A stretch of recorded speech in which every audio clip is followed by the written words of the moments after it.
Good day. Today is Tuesday, and this week we're talking about education, as you saw on Connor's video yesterday.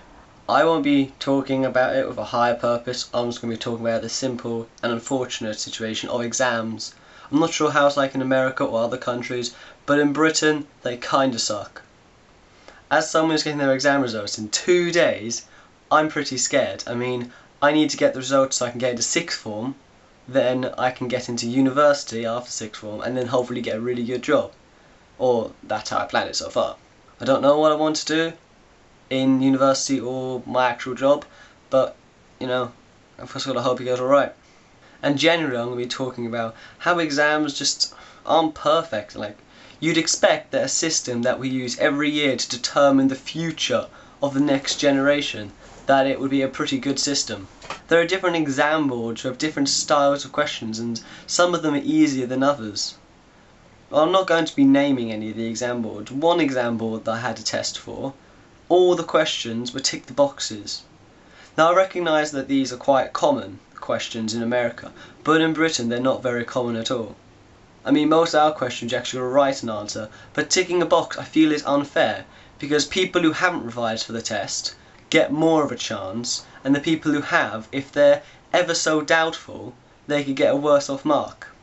I definitely believe that exams should be rewarding people who put in the extra mile, put the extra effort in, rather than the people who don't care because they'll live off their parents or just want to be a bin man or work at McDonald's.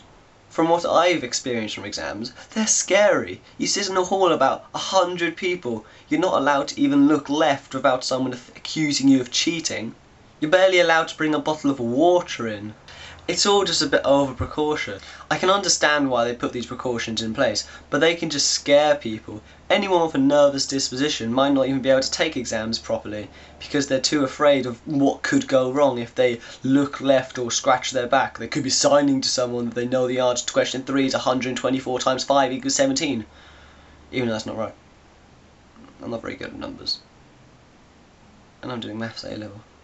I mentioned in one of my previous videos how I hate the grade expectations, but the grade boundary is just as worse. In some exams, you need 90% to get an A star, and others only 70%, and it's just inconsistent.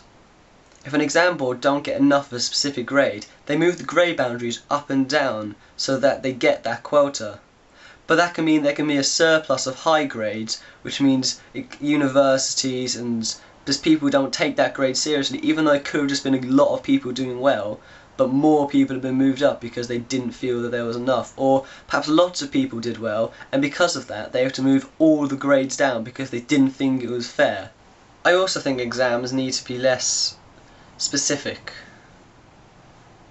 Because with my science exams, for example, I could just learn my revision book, and that was essentially, I knew everything that I was going to come up in the test.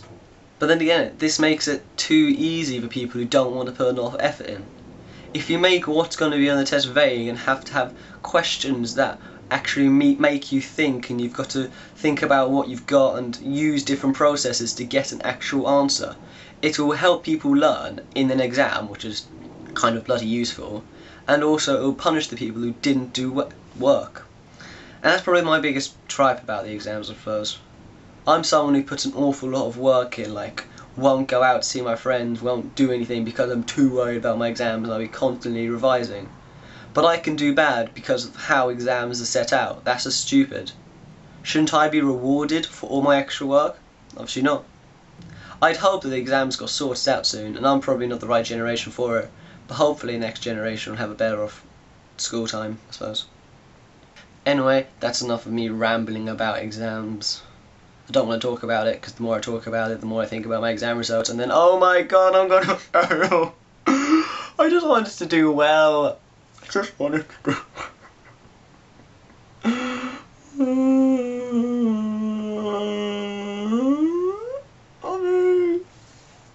Tea will make me better. I'm not actually crying by the way I did drama, so I can do that. Oh yeah! How would I do well in drama? We only got 4 lessons for our drama exam because for how our school mucked it up. 4 lessons for the theory. As long as I pass, I think I'd be happy with that one. Ugh. Fake crying is... you can't stop it sometimes. I have finished now. I can't wait to see the rest of you guys' videos this week. Really enjoyed Connor's video. I've been to Berlin on a school trip, so I recognise a lot of the sites like the Holocaust Memorial and stuff. And I think what you said is really important about how we've got to learn from our history, because it's the only point, it's the only reason it's there. Okay, goodbye. Goodbye.